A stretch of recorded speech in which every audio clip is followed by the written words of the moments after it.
इस साल ठंड कुछ ज्यादा ही पड़ रही थी। सुबह की हवा मानो चाकू की तरह चुभ रही थी। पूरा गांव ठंड की मार से कांप रहा था और खेत खलियान ऐसे सूने पड़े थे जैसे वहां किसी ने महीनों से कदम ही न रखा हो।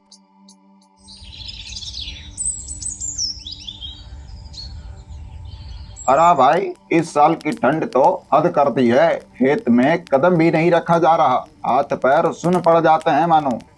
सही कह रहे हो बनवारी भाई, जाड़े ने तो जीना मुश्किल कर दिया है। ऐसे मौसम में काम कौन करेगा भला।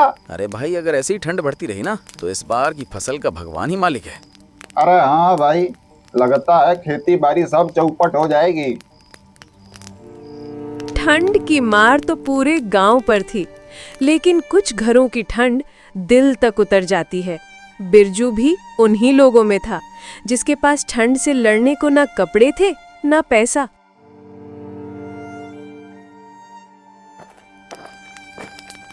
अरे बिरजू भाई, इस हालत में बाहर कहाँ निकले हो? तुम्हारे कपड़े भी नहीं है ठंड झेलने के लिए आए। क्या करूं बनवारी भाई, ठंड तो मुझे घर में भी काट रही है, पर अगर खेत ना गया तो घर की चूल्हा भी ठंडी पड़ जाएगी। अरे कम से कम आज तो रुक जाओ, इतनी ठंड में कौन खेती करता है भला है? मैं नहीं जाऊंगा तो घर में दाल रोटी कौन देगा? मेरे बच्चे की आंखों में भूख देखी है मैंने, वो ठंड से नहीं खाली पेट से ज्यादा रोते हैं। तुम भी अजीब हो बिरजू भाई, जान से ज्यादा जरूरी है क्या खेती? मेरे जैसे गरीब के लिए जान भी खेती से ही चलती है भाई। अगर फसल मर गई तो हम भी कितने दिन जिंदा रहेंगे? गांव वाले चुप हो जाते हैं, किसी के पास जवाब नहीं। लोग तो आग के सामने बैठकर ठंड से बच रहे थे, पर बिरजू की ठंड कहीं गहरी थी। उसके घर की गरीबी ही उसकी सबसे बड़ी सर्दी थी। बिरजू कंधे पर कुदाल लेकर खेत की ओर बढ़ता चला जाता है। बिरजू जैसे ही खेत पहुंचा, उसकी आंखें भर आई।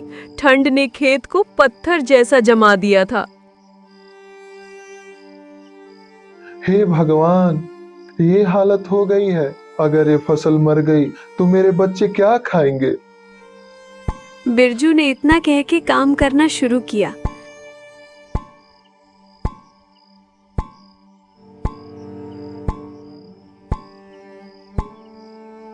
लेकिन ठंड के वजह से बिरजू से कुदाल चल नहीं पाता है और बिरजू जमीन पर घुटनों के बल गिर पड़ता है।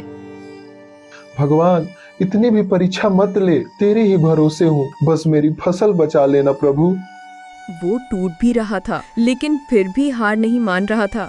बिरजू ने हिम्मत जुटाई और ठंड के बीच छोटी सी आग जलाकर फसल को बचाने लगा। बिरजू बहुत देर तक खेत में काम करके घर चला जाता है। घर जाते ही अपने बेटे की हालत देख भावुक हो जाता है। ये क्या हालत हो गई मेरे बच्चे की? मैं कैसा बाप हूँ जो अपने बच्चे को एक ढंग का कंबल भी नहीं दे सकता। घर के हालात भी ठंड जितनी ही सख्त थी। बिरजू की पत्नी उर्मिला केले के पत्ते में 2 सूखी रोटी लाती है।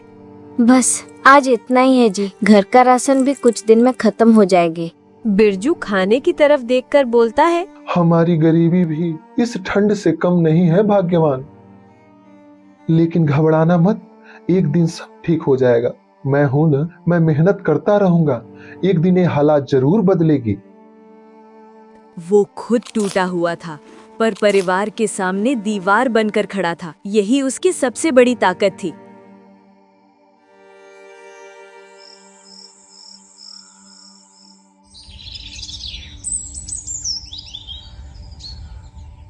अगली सुबह आई। आज ठंड और बढ़ गई थी।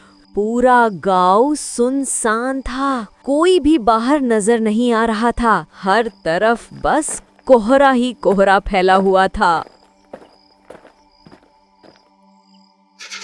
हे भगवान, आज तो कल से भी ज्यादा ठंड है। कहाँ गए गांव वाले? कोई दिखाई नहीं दे रहा। हे राम। खेत के रास्ते पर कोहरा इतनी घनी थी कि कुछ भी दिखाई नहीं दे रहा था। जमीन, पेड़, फसल, मानो सब कुछ कोहरे में खो गया हो। बस एक बार खेत पहुंच जाऊं, फसल बचानी है। भगवान मेरी मदद करना। बिरजू खेत पहुंचकर जैसे तैसे काम शुरू करता है, लेकिन किस्मत ने एक और मुसीबत खड़ी कर दी। धुंध में छिपा एक सांप अचानक बिरजू के पास आकर उसे काट लेता है। हे भगवान!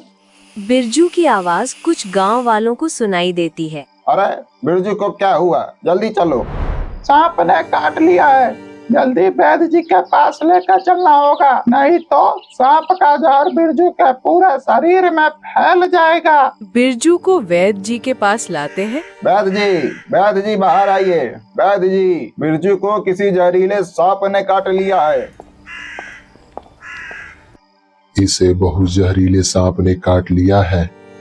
इतना कहकर वैद्य जी ने अपने जड़ी बूटी बिरजू को पिलाया और उसके जख्म पर मरहम लगाई।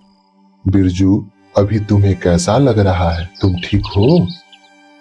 जी वैद्य जी, पर मुझे अपने खेत में जाना है। मुझे अपनी फसल बचानी है। 2-3 दिन तुम कहीं नहीं जाओगे। यहाँ मेरे कुटिया में आराम करो, नहीं तो पैर काम नहीं करेगा। सांप का विष पूरे शरीर में फैल चुका है, इसे शांत रखना होगा। बिरजू की हालत गंभीर थी, लेकिन उसकी मेहनत और जुनून उसे फिर से उठने का साहस दे रही थी। गांव वाले उसकी चिंता करते हुए उसके पास ही खड़े थे, पर सब जानते थे बिरजू हार नहीं मानेगा। अगली सुबह कोहरा कुछ कम हुआ था, पर ठंड अभी भी कड़क थी। बिरजू धीरे धीरे आंखें खोलता है। शरीर अभी भी दर्द में था, लेकिन उसकी आंखों में वही उम्मीद की चमक थी। चल सकता हूँ, बस थोड़ी ताकत अपने बच्चों के लिए, फसल के लिए मुझे खेत जाना ही होगा। बिरजू के अंदर की आग अभी भी बुझी नहीं थी। चाहे शरीर कमजोर हो, पर हिम्मत अब भी उतनी ही मजबूत थी। चलो बिरजू, ठंड या दर्द कोई भी रोक नहीं सकता। बस खेत पहुंचो और फसल को बचाओ। ठंड कितनी भी कड़ी हो, मुसीबत कितनी भी बड़ी हो, अगर इरादे मजबूत हो तो कोई रोक नहीं सकता। बिरजू अपने दर्द को हराते हुए खेत की ओर बढ़ता है। बस थोड़ा और बिरजू, फसल बचानी है, अपने बच्चों के लिए, अपने घर के लिए। सांप ने उसे घायल किया था, लेकिन मेहनत की आग ने फिर से उसकी हिम्मत जगा दी। बिरजू ने अपने पैर पर भरोसा किया और खेत में काम करना शुरू किया। मदन भाई, देख रहे हो बिरजू को? उसके पैर अभी भी ठीक नहीं हैं, लेकिन कितना मेहनती है। अपने खेतों में काम करने चल गया है। सच में इस आदमी को देख के सोचता हूँ कि किसी को गरीबी इतना कैसे सता सकती है भला। बिरजू ने साबित कर दिया कि मेहनत और हिम्मत किसी भी ठंड, किसी भी मुसीबत से बड़ी होती है।